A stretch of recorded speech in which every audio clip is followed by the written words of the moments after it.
To call to order the Groveland Zoning Board of Appeals, September 4th, 2019 meeting at 7:30. Tonight we have Kathy Franson, myself, Jason Normand, Chris Goodwin, and John Stokes. Yes, it was. I'm not good with names, if you haven't noticed. Yeah, yes, we did. You can check the tapes. And,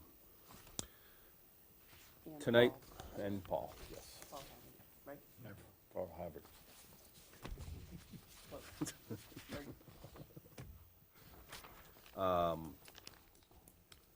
We're going to continue application 2019-3 for Sewell Street, Groveland Realty and Trust, LLC, care of William Daly. Request for a comprehensive permit pursuant to provision 40B, 20-23, and 760 CMR 56, to construct 192 apartments, which has actually been amended, in 4 residential buildings and clubhouses with related amenities, such as pools and associated access ways, sidewalks, parking utilities, stormwater infrastructure located in the industrial zone district. The key parts of tonight's meeting, we want to have the applicants review an amendment they are making to it, as well as we need to review the peer review proposals that we've received.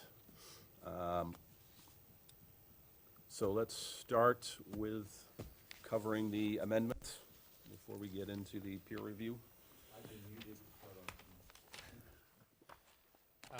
Thank you, Jay Tallerman, standing in again for Lisa Mead. So pretty straightforward, based upon the letter regarding the safe harbor issue, which we weren't quite aware of, and I think it kind of came up relatively quick. We wanted to make sure that we had an application before you that conformed to the large project standard.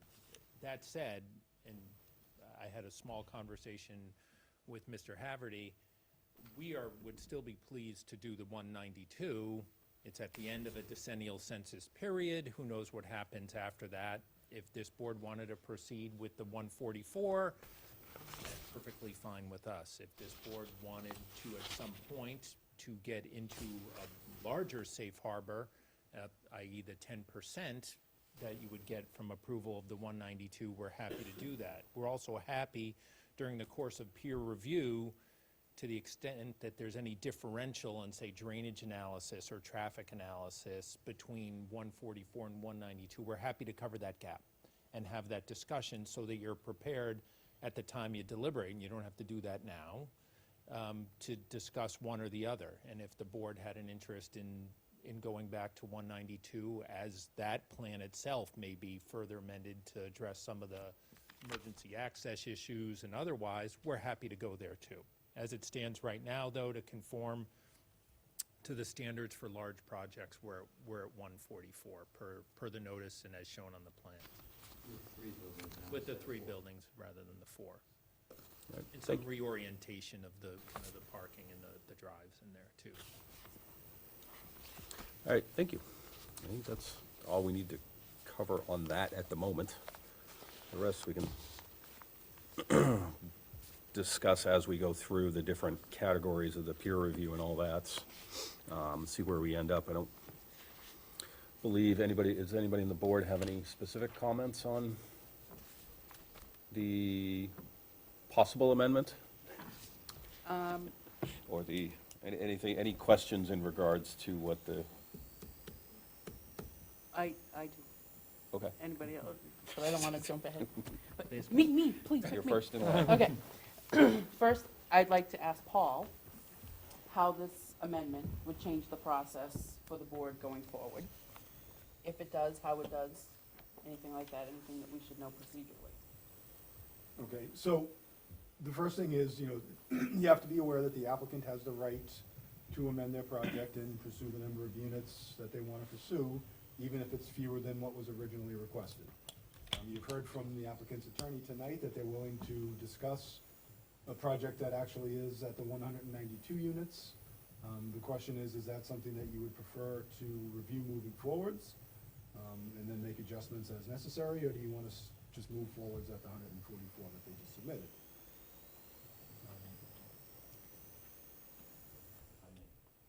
And just to add though, to just in response to Paul, is again, Joel Kahn representing the applicant as well, is that, again, 144 is the standard of which our application, but I know in peer review, we still would like to, you all to consider reviewing it as if it was 192, because I think that therefore it leaves you the flexibility later on. So I just want to reinforce what Jay said, that it would seem that that would be a win-win scenario, and if it ends up 144, fine. The worst is we analyze for more cars than originally considered. And certainly the peer review and as well as our consultant can bifurcate out the two numbers so that you can understand both. That was all I wanted to add. So that's an interesting point. I guess I'm trying to understand then why the reduction, why the amendment to reduce it to 144 if you want the peer review to review at 192. We want to be flexible. Obviously, with the invocation of the safe harbor, we're in a bit of a bind from a legal perspective, Paul. As you know, you have the authority to approve, to deny, or approve with conditions, and regardless of what those conditions and what that decision is, if we stayed at the 192, we would have no challenge to it. So by doing it at 144, we're back in more of a normal Chapter 40B format. That said, to the extent we're comfortable with a larger number that gets you a different safe harbor or different benefits to the community going forward into, as you may see, other projects, we're happy to work with you on around harbor and the 192 as we get closer to a decision. There's a number of different ways to accomplish that, either by further amendment or waiver of the safe harbor, or you could just pick it up at the end during deliberations. There's enough plans on the table. But in the meantime, we want to make sure you have enough information so that you can make a learned assessment. Now, it may be that you may say, hey, well, maybe not 192, but 180 in this format, and we're happy to have those discussions too. Just, we want to give you as many options as possible without really limiting our rights under the Chapter 40B scheme. So the way that I would look at this amendment would be essentially if the board is looking to reduce the number of units to the safe harbor total, this basically would be their suggestion of what that project should look like. But if the board wants to continue moving forward and reviewing this project at the original number proposed and go wherever the peer review leads you in terms of what your ultimate decision is, I think that might be the better approach. So now you know what, if you're going to issue 144 unit approval, you know you have a plan that it could be based upon. But in the interim, I would suggest that you continue to move forward reviewing the larger plan so that you've taken a look at what the worst case scenarios are. And you've taken a look at, what the best development of the site would be, keeping in mind the fact, that the applicant is correct. There are other safe harbors that are more permanent, that might be of benefit to the town for you to achieve. And we know it's not in like two parallel tracks too, because you may see certain things on the new 144 plan that may work better with 192. So all those points in between and all the design modifications that may come from peer review are all on the table. So we don't want to constrain you to this plan or that plan. It We will, view it as pretty it will organic. likely increase the ask on the peer reviewers if they're reviewing an additional set of plans. So the Certainly. proposals that you have received may wind up going up somewhat, but I'm not sure that's a problem. I think my concern was more of a procedural concern, meaning in zoning, typically, we review an application that's presented. And so now, the application has been amended, and what is now being presented is 144. And I So think procedurally, I'm like. procedurally, I think the best approach, and this is obviously the applicant's choice, would be for this to not be considered an amendment, but essentially to be considered a 144 unit alternative proposal, just for the board's review. But they would still be moving forward on their original application. if that's acceptable to the applicant and to the board. It wouldn't, it would be fine with us if you would waive the safe harbor, but with that safe harbor declaration out there, we run the risk of a denial,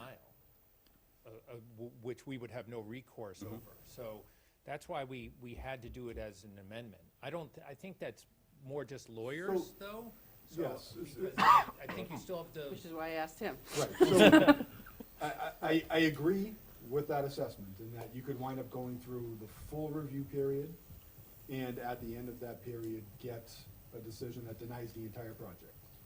The applicant could turn around and, And then- the next day and refile With- at a number that's below the safe harbor, and you wouldn't get to apply it the next time, but that's obviously gonna cost them a lot of time and money to do that. I don't think it's an unreasonable request on the applicant's part to ask the board to acknowledge that if it's going to move forward, that it would not reduce the number of units below 144 as any final decision. So it wouldn't be a waiver of the safe harbor, but it would be essentially an agreement by the board that it wouldn't be a denial unless there is something that comes up as a part of the peer review process that would require that. I will tell you, I had a similar circumstance with regards to an application that when I was a member of the Board of Appeals in my town, where we had a safe harbor that was very close to expiring. So the applicant filed their application during the safe harbor. When we provided them the notice that we benefited from that safe harbor, they said, well, we're either going to withdraw our application, wait 3 months, and refile, or if the board will agree to not reduce the number of units below X number, we'll move forward even while we're still under the safe harbor.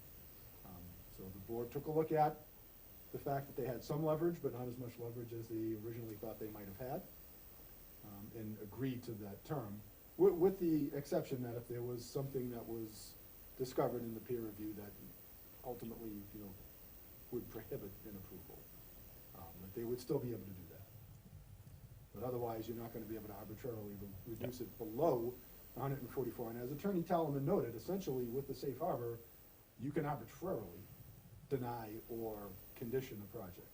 And if you wanted to include a condition that said, all the construction workers have to wear pink shirts during construction, that's generally a condition that would not be allowed. However, under the regulations, your decision is automatically consistent with local needs during a safe harbor.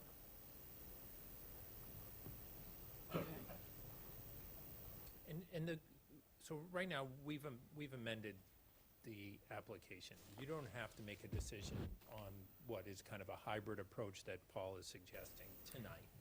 This is gonna start going through peer review, probably after we discuss what peer review is gonna happen. And we can dodge and weave with it. You may want to wait until some civil or some traffic happens. We're not asking you to commit to some kind of lawyer's schematic here as to how we approach this going forward right now. There's a bunch of different ways that we could do this. I also don't want to see you, and I represent, as you know, we represent a lot of towns, confine don't reduce under 144. You may find a reason that you want to reduce under 144. So I don't want to box you in. I don't want to box us in either. We've Well, done that an was sort of my amendment. It's filed. We're happy to reconsider how we approach it as either tonight, next meeting, the meeting after, at the end. We're flexible on that. We just had to protect our rights, given the fact that you guys obviously had to protect your own rights. So it's like we're both reserving our rights? I just wanted to, it almost seemed like we were sort of putting the cart before the horse, because I want to hear everything before I talk about units. So I'm Yeah. kind of like, wait a minute, that's not what, All we're doing is trying to reserve I just the wanna same make sure. rights you wanted to reserve. We're trying to reserve it so that we don't get into a technical flaw later. It's not meant to be anything else but to continue as we've been previously discussing. That is really our highest interest, but we want to preserve our rights too. So that was all.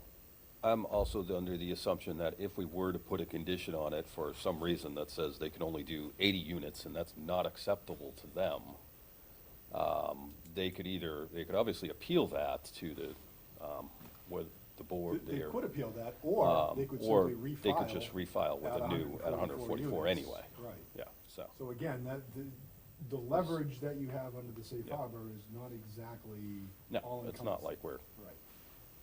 So the likelihood that you're going to yeah, issue an arbitrary decision that cuts it below 144, that's not supported by issues of local concern, is pretty slim. Yeah. I certainly wouldn't recommend. Right, and this safe harbor too, and I'm sure Paul's already advised you of this, essentially expires in April of 2020 when the new census comes out, because we all assume that Groveland's denominator, total number of housing units, is gonna go above 2,500. It's just below it now.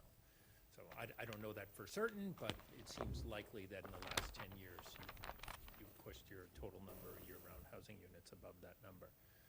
So Yeah. we're trying to remove all those Yeah. debates and kind of policy considerations from this. We want to give you, it appears that all of these estimates by peer review were based upon the original plans. Obviously, if there's two different drainage profiles, that may increase on the civil, the traffic, we'll look at it from a worst-case scenario. It's, we're already thinking about some of the issues that were brought up last time on emergency access. Wetlands, we're going through an ANRAD. We decided to pursue that with the Conservation Commission, so that's gonna help inform some of those issues. We don't think this project has much difference vis-à-vis the wetlands than the 192. So, but if it does increase marginally the cost for the peer reviewers, then that's fine with us. anything else in regards to questions on procedure or site? I mean, I still kind of think it's clear as mud as how we're supposed to proceed procedurally. I mean- I mean, because officially, right now, we have an amendment before us. Yes. So are we to vote to deny the amendment and stick with the original plan, or are we voting to continue the vote on the amendment, or? Well, Until a I time. guess- Accept an amendment. It's been filed. Yeah. You can treat it for whatever it's worth. Okay. I think you've heard from the applicant that if there is a decision that approves a greater number of units, they're not going to object to it. So I think you're covered in that regard. The original application, was noticed based upon the larger number of units, so it's not gonna create a notice issue. So I think you're fine proceeding, as is. yeah, my inclination is to proceed with the peer review at the 192. Especially because I suspect if we're either gonna have to do both or choose one. I would suspect have if them we do both.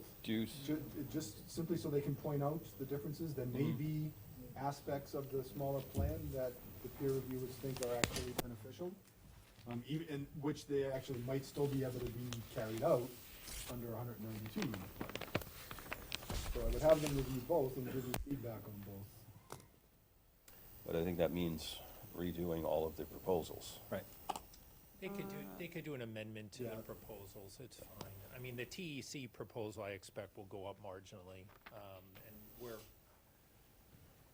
we have no concerns. I do want to discuss the wetlands and the architectural proposals. I mean, TEC, if it increases a little bit, because they're looking at two drainage plans, or two parking or traffic profiles, and we're gonna have it Number of reviewed them. in terms of volume at 192, so obviously 144 is gonna be less impacts, both volume and to the local intersections, so that's fine, if TEC wants to do an amendment. We have no concerns as we see it with the TEC proposal. Well, it looks like on the proposals, they have, basically like a time and material or time and expense price. If we need them to, let's say, spend a few extra hours reviewing a different plan, there's also, it's on, I'm not sure it's on the architectural, but I know it's on the, TEC and on Mark Jacobs, so he's got a price if we And get. Mark Jacobs' proposal, just for your knowledge, is about, specifically focuses on the ANRAD, not necessarily the NOI. Okay.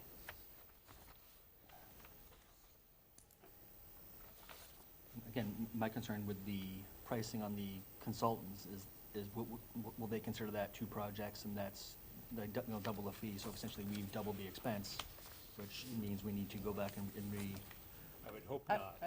I don't think so. I think when you We'll go get- to them, I they're just gonna don't know, say, yeah. all right, here's the difference Yeah. between 144, you know, they'll review them both, because they're both, Most of the information Essentially- is gonna be the same. exactly, that's what I'm saying. And they'll probably do like a blurb that says, if you decide to do the 144, here are the differences, here are the impacts, that kind of thing. I don't expect to be a double project, I really, and if they do that, then we probably never use them again in the town of Groveland, so I'm just assuming that they wouldn't want to do that to the town, because I'm sure that they would like town's business going forward, that would be my assumption. And if I can just add, and again, this is all hypothetical, because, you know, who knows where the future will lead us exactly, but certainly when we talk about drainage design, if in fact we were restricted to 144 units today, knowing the census come in, we could always come back in at a later date and do another application for additional units. In other words, our systems are gonna be designed anyway for that purpose, because we, you know, it may not happen. So I don't think that there will be any major change, and for the record, we're happy if they could find that it does cost extra money for some additional roof. That's not an issue with us.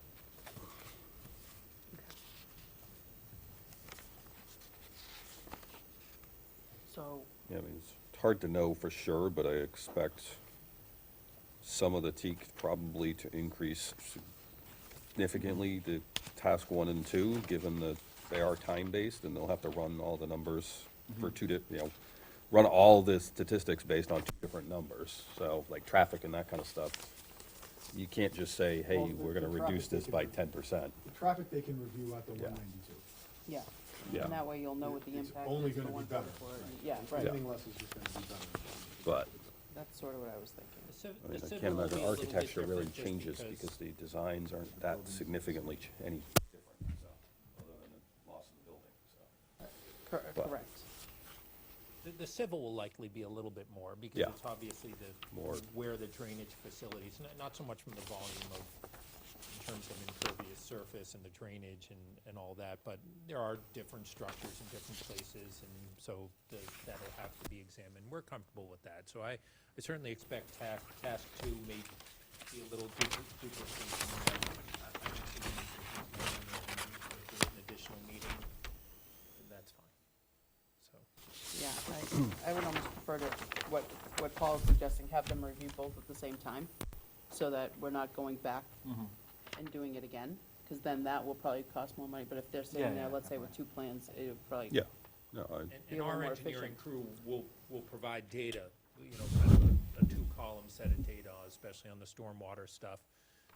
May have some anecdotal stuff about what happens with a reduction of traffic, but again, as Paul said, we're gonna review it to 192, so. And realistically, this is something that's very common throughout the course of one of these projects. Usually you get this modification much later in the process, but it's not a new thing for a peer review to be reviewing an initial application and then a reduced application at another point, so.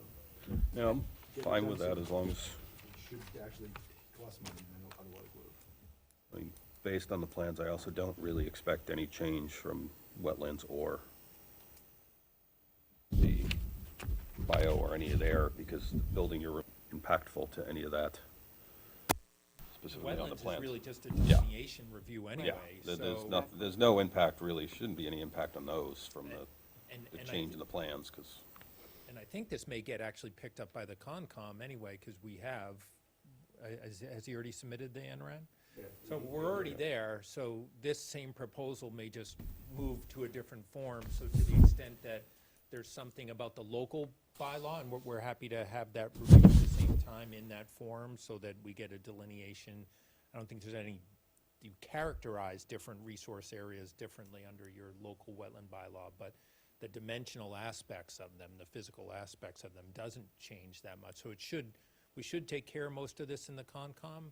The rest of it, if there is some additional work on delineation under the local bylaw that has to happen here, we would suggest we hold that issue in abeyance for now, anyway, because it's happening right now at Conservation. It appears that Mr. Jacobs has prepared this for either the zoning board or the Concom. So we expect that they'll charge us in that form, and whether you have to charge us for a little additional work here. I think yet to be seen, but as you noted in a couple weeks ago, it's likely to be a little further down the road anyway, after traffic, after site civil, so we probably don't have to nail this down right now.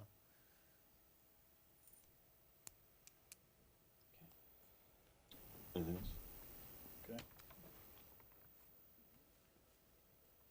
So you- Right. do you want to start with, look at the first one for, let's say, TEC?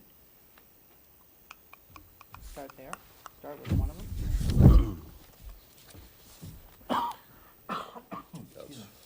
Well, yeah, TEC and SAM together effectively, because they'll be a subcontractor. Right. Correct. Can we bifurcate that for a moment, just focus on TEC, and then we'll come back to Stan? We have a few issues with the SAM one, again, we're not against having some architectural review.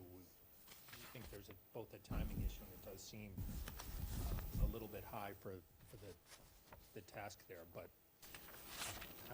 however you want is fine, but we have no issues with TEC. I don't know if you guys want to fine tune it. We do have some issues with the architectural review. I'm not sure how much leeway we have since they're a subcontractor there. I mean, we're not technically dealing with SAM directly. If they're, I mean, we have final approval of the, but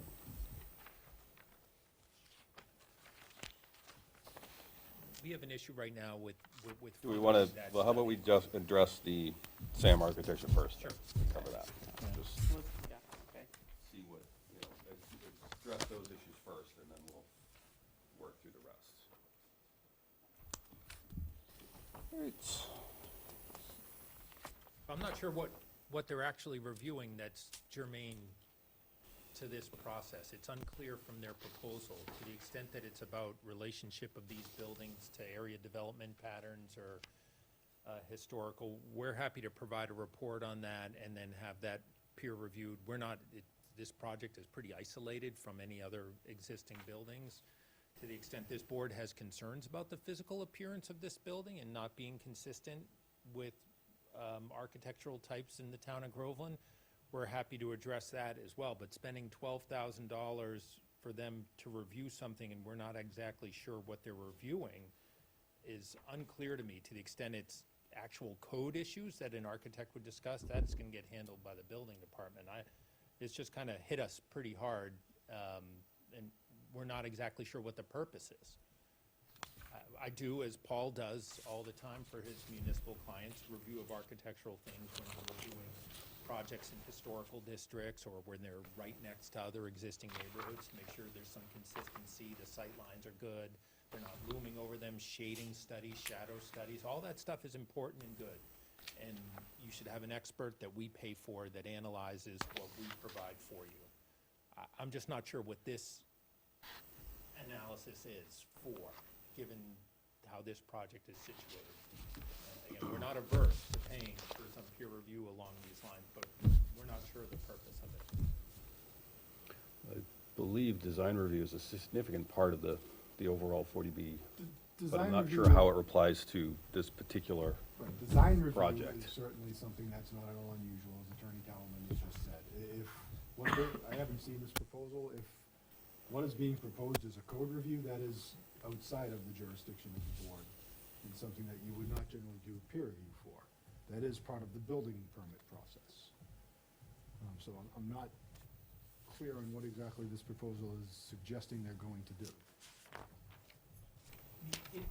I'll give you an example. If two or three or all of you said, we really don't like the way this looks, this has to change. This is not consistent with what we see for projects of this type in Groveland. We want it to be more New England architecture and evoke more the development patterns around here so that it fits in seamlessly. That's something that we would take very much to heart, and we would give a honest effort at revising the facades of these buildings appropriately. If you said that we're concerned that this may shade other properties, we would do a shading study, and that could be peer reviewed too. We are perfectly comfortable with peer review of design elements or shading issues or impacts or historical character. We haven't heard that concern yet to be reactive to, and given how the project is situated, some of those things don't seem quite applicable here. So maybe this is one that's just a little premature too? I mean, it might help to get some clarification in terms of I exactly. know a big part of it is the massing and that kind of stuff and how the buildings relate to the area. I'm just not sure if That's there's. typical design review. Yeah, yeah. So it's not just the design of the building, it's the size and the scope and the height and all that. But I'm not sure how that typically relates to a project like this, where it's in the community, but it is significantly removed from other buildings in the area. Like generally, If when there's you're any. looking at design review, you're going to look at how it fits in with the neighborhood, what the impacts that it would have on abutting properties. So to the extent that, this proposal is calling to do that, then that's appropriate. If it's going beyond that and looking at the actual design of the building to make sure it complies with building codes and fire codes, again, I'm not sure that that's No, really part of this process. Those are issues that this board doesn't have jurisdiction over. No, I didn't see any of that in the proposal specifically. It was- Okay. So here's what it says under the scope of, Let's say, are we okay just to share a copy of the proposal? yeah. Yes, You got it. Well, I was gonna do that, or just tell. I was gonna what do it that is, too, but I'm what it still says. rereading it to see. It's both, basically the scope of services section.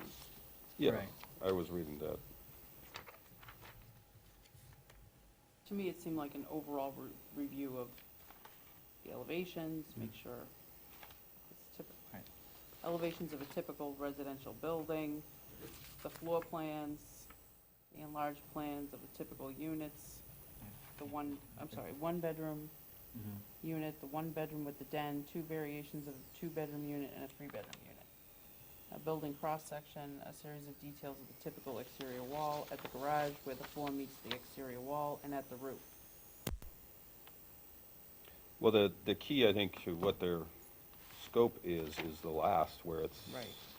SAM Architecture will provide comments on the proposed development in relation to architectural design and massing, context and suitability of the proposed development, and the completeness of the package provided to the ZBA, which sounds like they understand the scope of the 40B design review. I'm just not sure how it aligns I'm with. not sure why they would be commenting on the completeness of the package. Well, my guess is the line, I mean, there are certain requirements for the 40B design review to be provided to your, who is it, I always forget which body is sponsoring Mass housing. the Mass Housing. Mass housing, Yeah. yeah. But I'm not sure how this, in general, compares to other. It's a lot. I mean, Yeah, it's it sounded like a lot to $12,000 me, for a but- project that is not. Well, it's also a fixed fee, which is not usually something you would do as part of this type of review. Usually you would do hourly. So just to be clear, are you objecting to the bullets in the scope, or you're objecting to the dollar amount on the bottom The of the scope scope? is very general in nature, and as there's already, as the chairman just said, that seems generally consistent, but there's no specificity to it at all. It's just kind of spitting back kind of something that we see in the standards under 40B. I might make a practical suggestion here, that it appears based upon that scope, if we're talking about the context of the buildings and their design, and so their potential impacts of the architectural design themselves on area properties and how it might fit in, I might suggest that we have our architect and our team develop a report on those things first, and to address any particular concerns. And if we can narrow it down, I think we all agree that this isn't smack dab in the middle of the town, that it's set off the road and it's not really going to be entirely visible, although we're happy to provide balloon tests or shading studies. All of that stuff is fair game. I just think in the blind, having them study that from the ground up is for $12,000 seems a bit excessive to us, or perhaps premature. We are happy to provide a report on the relationship of these buildings and the building type. We are happy to respond, again, to comments that if you feel that these buildings don't fit in. But And we're happy to then pay for their review on specific issues, because they may have great ideas that help us all get where we need to go. But just to have kind of an open-ended review for a fixed price of a project that is not altogether going to impact any other properties directly seems us to be at best premature, if not maybe a little more than is necessary at this point. And just to add, just for the record, there are certain things in here, though, that we specifically have issues with. Comments about floor plans, that the client is gonna spend a lot of money. It's not necessarily somebody else's comment to say whether they like our one-bedroom with den or one-bedroom floor plan in there. So, you know, there are things like that are related to, you know, we have a unit mix, we have, you know, targets, but, you know, there are just parts about this that I think that go beyond the scope, as Jay's saying. It doesn't really go to the issue of what the peer review in this context is looking for. This is not a question of, you know, does he like the interior way in which we have our one bedrooms, and whether we have 2 bathrooms or 1 bathroom or 2 sinks or no sinks kind of discussion. That's really not that kind of discussion. And then there are certain things in here about how the garage is going to mix with the first floor and create fire escape. Those are code issues. So there are series in here that I've never seen before in the context of a peer review architecture, and I've done this for a while too. So, Well, can I Jay is raise right about what the he point suggested. first that that list is just what was provided to them? Yeah, That wasn't what they're gonna review. Right. That wasn't specifically their areas of interest. That was what was provided, that was a list of what was provided to them. Okay.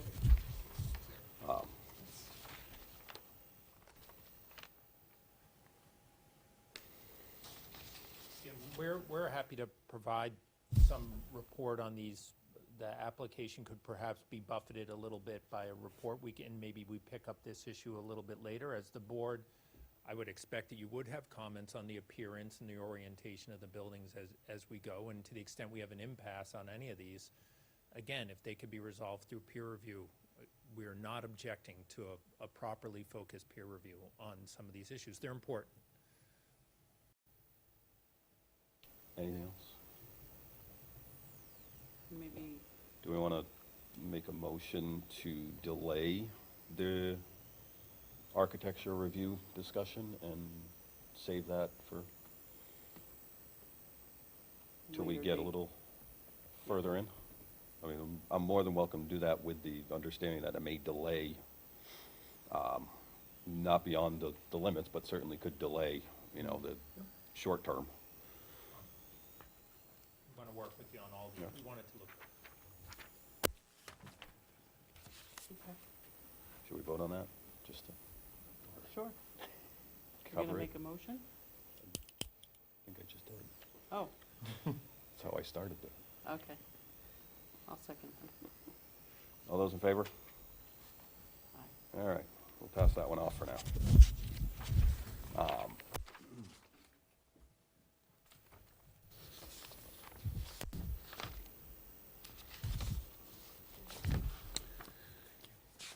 Want to tackle civil and All right, traffic next? yes, the teak proposal minus the architecture subcontracting.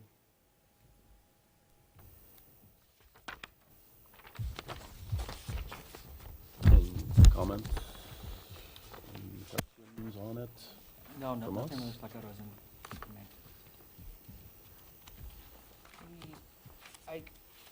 I did review, and it looked good to me. The only thing I wanted to maybe ask them to just, as part of their review, to just include, there was a letter from the town. Hold on. I wasn't prepared, pardon me. It was a letter that the town had responded, when the applicant, when we received the project eligibility letter initially, the town came back with some overall town concerns. So I just wanted to make sure that those items that were listed here were also just at least seen by the peer review so that they can address them individually. Because there was, I don't know, a handful of I don't know, 8 or 10 concerns. So if they have this list, they can address those and maybe make a comment if they want to, or feel the need to. No, I think it's fair that we ask them to address the specific concerns that the town Yeah. had. Yeah, that, as part of the review. So Right. that would be the only thing I would add, let's say, to the scope of what TEC was proposing for traffic. Because there were some issues brought up by the town initially that, and I think some of them have been reviewed or discussed as part of, when the chief of police was here last time and stuff, but I still want the traffic engineers to review it as well. Yeah. So that would be my addition or request back to TEC, should we vote to do that.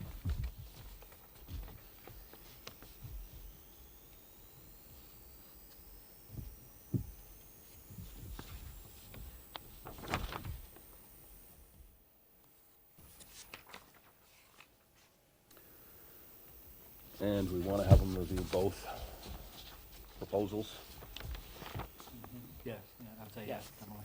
and I'm not really sure what we can do here other than go back to them at this point. I think, too, maybe, we're certainly happy to do the deposit in the form as it is now, and to the extent, once they see materials from our engineering crew and our traffic crew as to the differential, certainly on the civil engineering side, if they have to add a codicil to this, and say, we're gonna need a little bit more money if we're reviewing two sets of impervious surface analysis, it's fine, we'll do a supplemental deposit.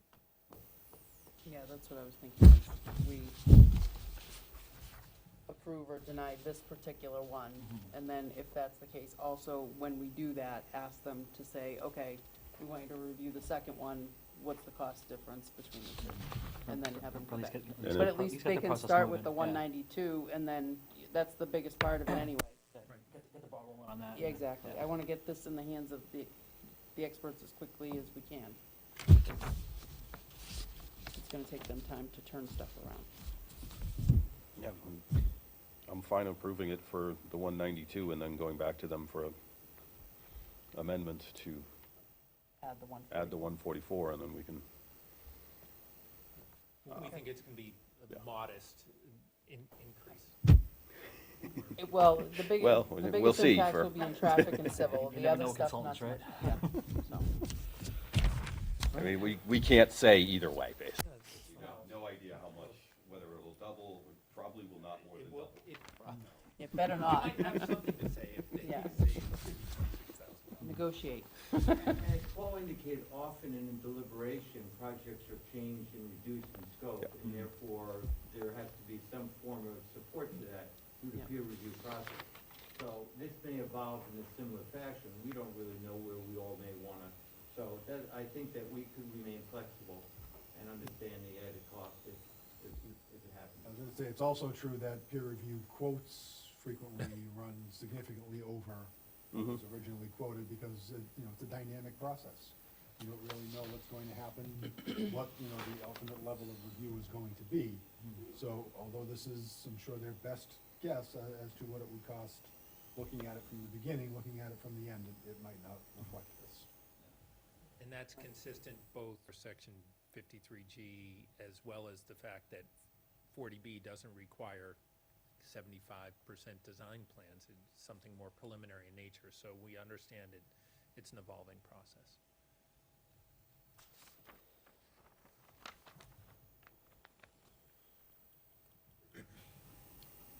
I'll make a motion You make a motion.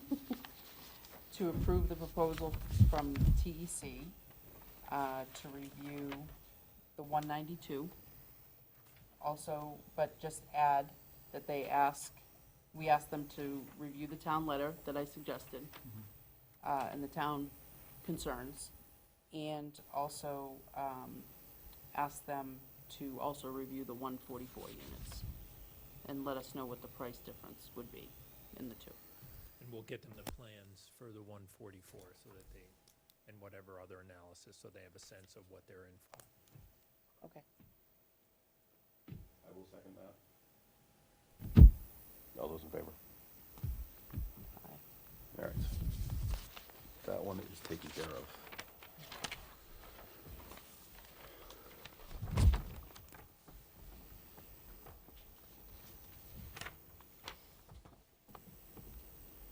Now we have the wetlands from Mark E. Jacobs.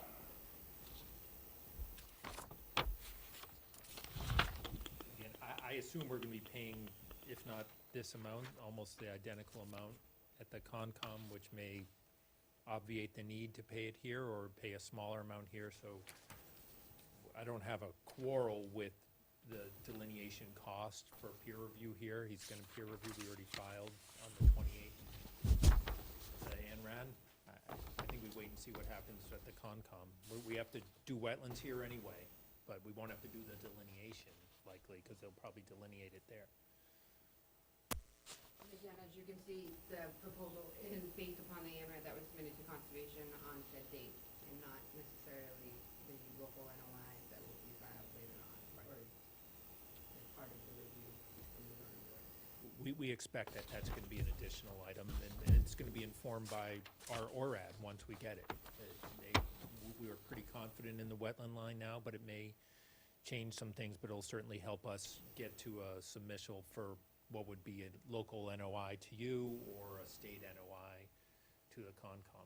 Either way, we know there's additional expenditures coming down the pike that we're gonna have to pay Mr. Jacobs. We think it might be prudent to postpone the decision on this now and allow the Concom to complete their work and then see what, at that point, you may have for questions or what Mike Jacobs can offer at that point in time. That's really what we hope. And Mark, at that point in time, when I had reached out to him, stated that he wouldn't be able to provide a proposal to review an NOI because of the wetlands and not knowing the delineation at that point in time. So once he actually has the delineation and the filing, he'll be able to provide a scope of services, but right now, he really doesn't have much to review. So that's why he proposed the review of the ANRAD and the filing with Conservation Commission. So it might be what you want to recommend tonight is that the Concom review this proposal and consider it as part of the DANRAD review. That might be just some message that the ZBA can send to the Concom of your preference, and then allow the ANRAD to finish through. We're not ready to file an NOI today anyway, way too early for that, so there's nothing to review there anyway at this time.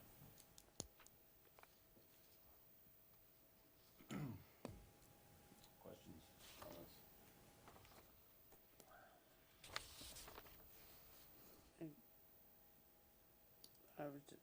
I sort of agree that let Concom do what they need to do first.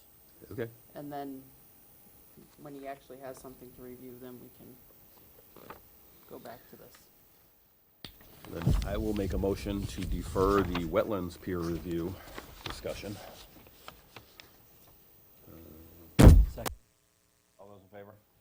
Aye. All right. All right, so we have nothing left to review.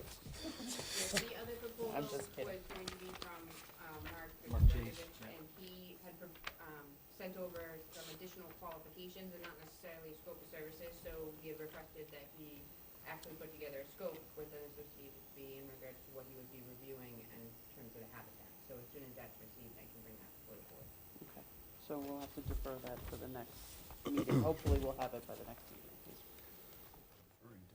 Yeah, a lot of deferring. Yes. No, but we have set a path and we're starting, so that's the good news. There's much to do. Okay. So do we, Did TEC, I didn't see any specifics on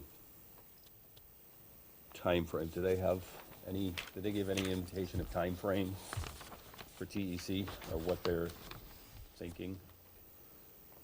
No time frame in terms of I didn't see anything on the what proposal. the schedule is. I think they're waiting for the authorization by the zoning board of appeals, and then as soon as they have the authorization, then they'll begin to perform the review. They didn't give any indication of how long they think they would take it? Or, you know, what their, when they would start it, because I know some of the proposals had, that they would start within the week or whatever. This one just didn't have any time frame whatsoever. They would begin right away, and I would typically give them 2 weeks, if not more, to review certain 2 weeks aspects of from, the proposal. well, there is But a, usually, typically, the standpoint for, at least in planning, decisions has always been Okay. 2 weeks. yeah, it actually does say, in the, here, first review, 2 weeks from notice to proceed, So, which, yeah. I so think the that's pretty good. hope is we can schedule a meeting For October. October. I think it's October 2nd. Is the date, if First I'm not Wednesday. mistaken? Wednesday? October 2nd? Is that the Wednesday? Yes. Thank Yes, you. it is. All right. And we would hope as they do things, that they interact with our expert, and that way, when we come back on October 2nd, sometimes they can go back and forth with chatter and help to clarify things for our discussion when we finally convene again. So we hope that that's what the intent, and we'll make our consultant available if there's questions or anything else about it as well. So, Mr. Chairman, I think that can be a very helpful thing to do. However, I think that should wait until after they've presented their initial report to the board. Mhm. The board should be aware of the procedure and the process that's being done by the peer review consultant before there is discussion with the other experts. Agreed. And also, I would also request from the town's perspective as well, that any correspondence between both of the consultants at least CC myself, so that I have record of all of the correspondence back and forth, and if necessary, I can relay that with the board, When that time comes. when that Yeah. time comes. Okay. I'm a good bureaucrat, I promise.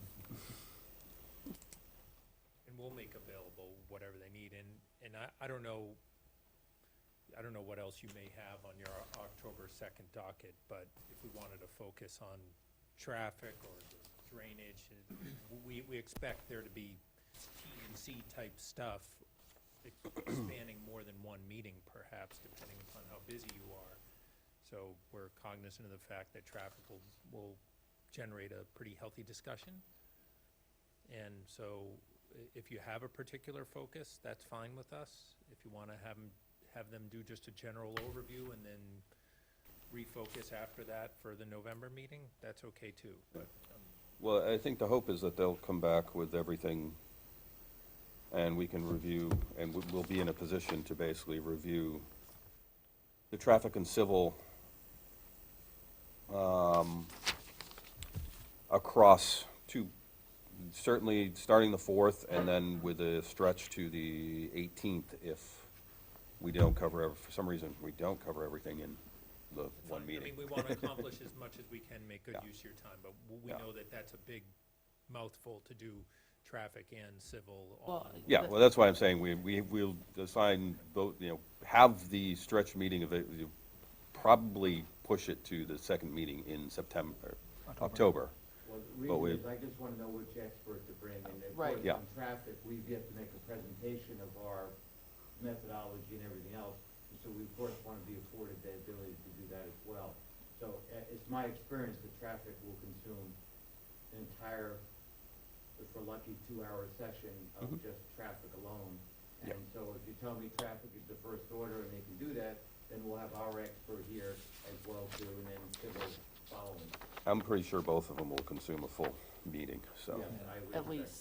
so. So, but but, I think, I'm not I think we sure. as a board have to decide which one do we want to do first. Do we want to do traffic first? And if that's the case, will TEC be able to have their review officially done before October Second.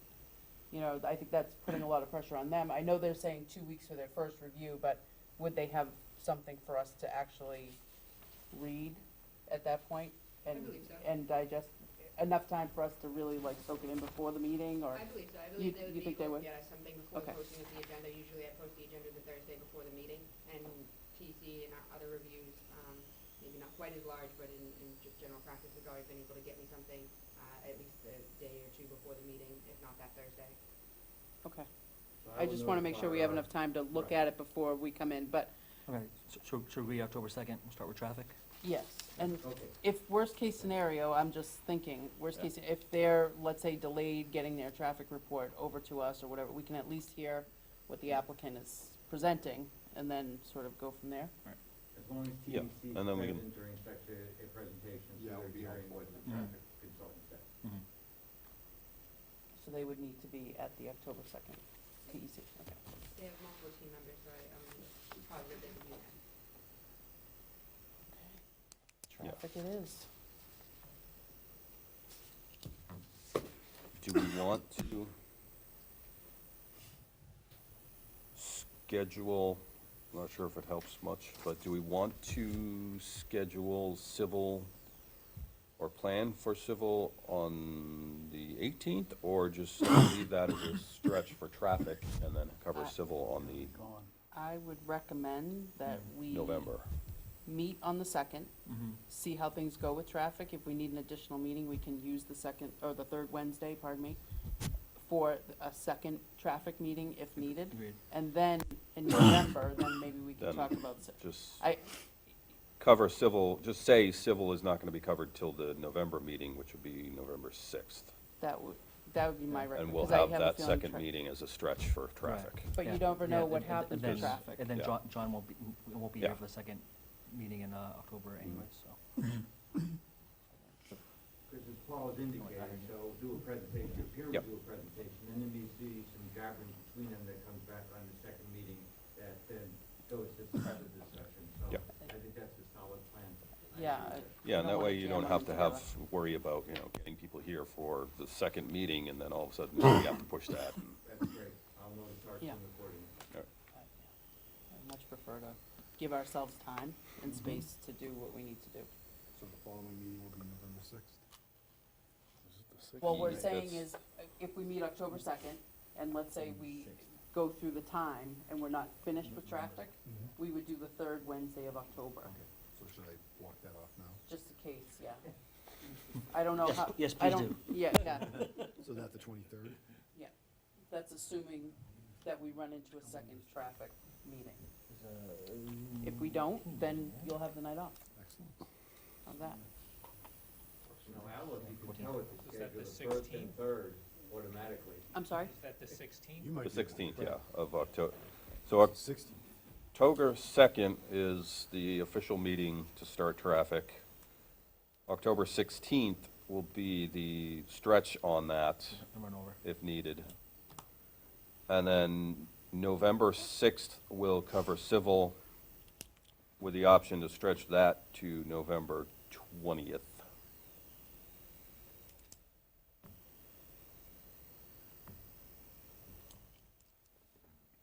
Yeah, I think spacing at least 2 meetings for each of those topics is probably. Yeah, and that way we don't have to worry about,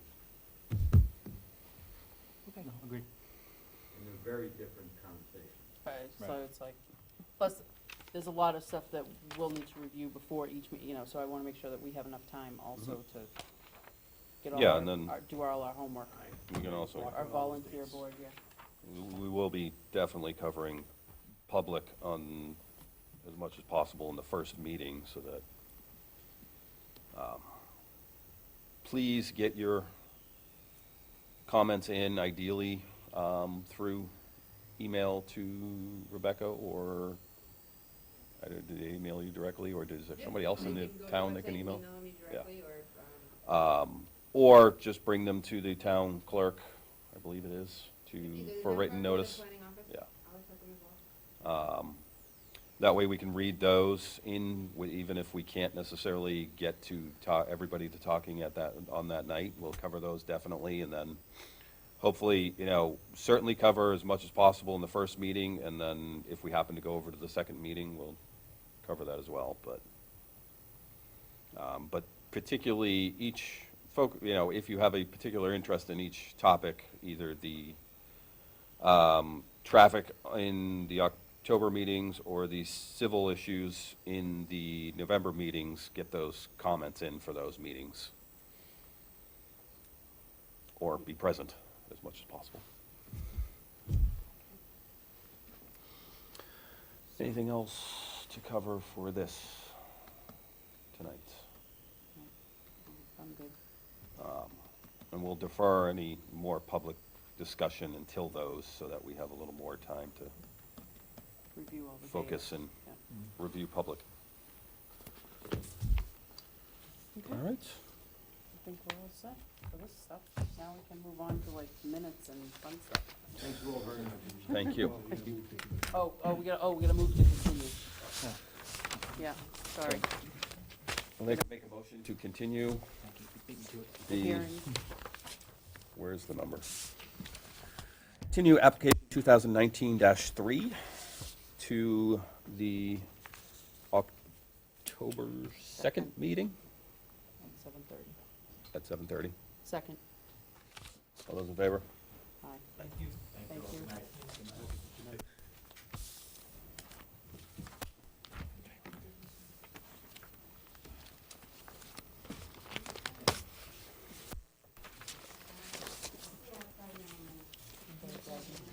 Thank you.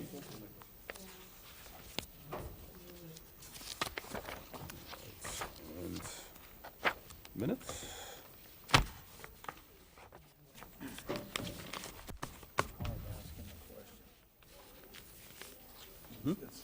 Doesn't need to be asked tonight. Okay, minutes. Did everybody read the minutes? Yes, ma'am. No, but I was there.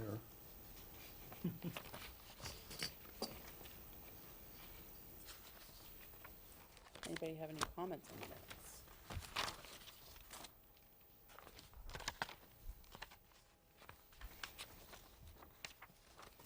No comments from me.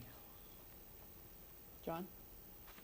No, I think, we may have to talk to them again with the fire people and stuff, when we finally figure out what they're doing. with How the many plan. units or wherever we land? Yeah. Yeah. Access, Yeah, what things are a little finalized a little you know, more, I mean, I can't see, right now, it's, so we know what the plan is and see a good elevation plan, how far things go back, so, what can get in there and not. Agreed. I do have just a couple comments on the minute. Little comments, but more question. So, line 30. It says both residential buildings will be fully sprinklered in accordance with NFPA. Is it really both? Aren't there were 4 buildings, I think There's he was 4 buildings. discussing. So I don't think the word is both, right?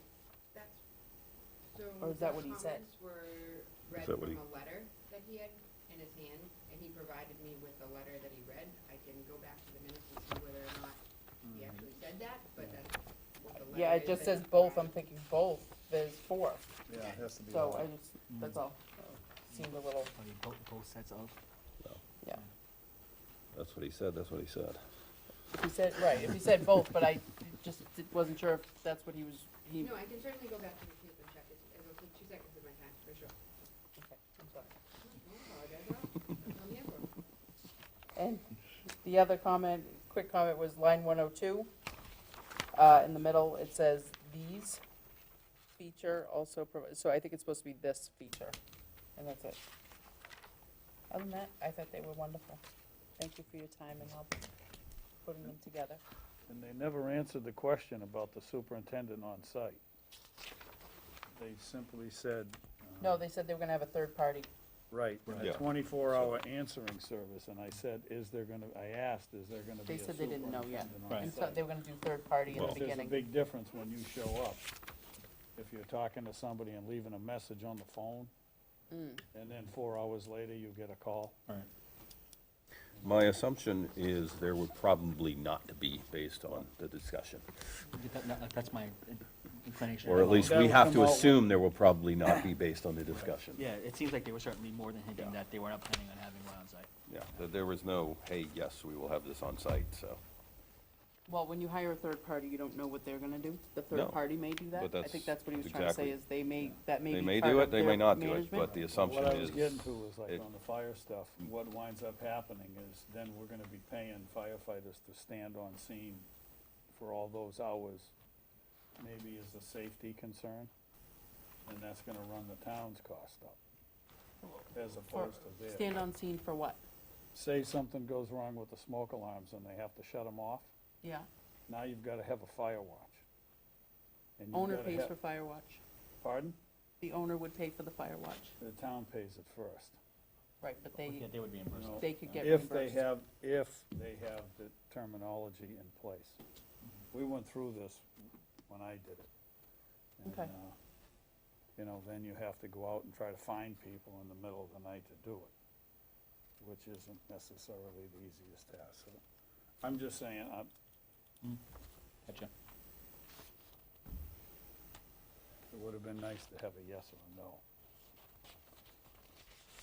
I think it was premature, I think is Yeah. what they were trying to say. We're not really sure yet.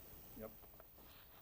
But as it flushes out, it doesn't mean that they may not, they may figure that out later on Yeah. as the plan flushes out, but. Well, I and just didn't we know could that. put that as a requirement in, if that's a Something you feel strongly real about, yeah. concern. I mean, that's one of the possible Yeah, no, that's considerations why I that we say could. A lot of this yeah. stuff's gonna get covered again, I Yeah. believe. You know, I So. don't think it's a one and done. No, agreed.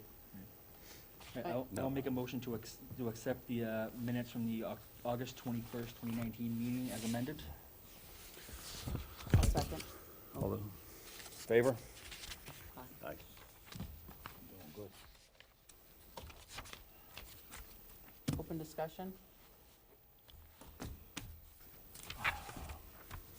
Well, they set a low bar, at the very least.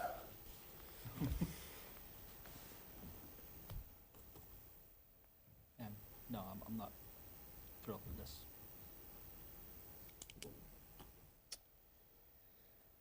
I think we should wait and see what everything, see how it all comes out, and then decide.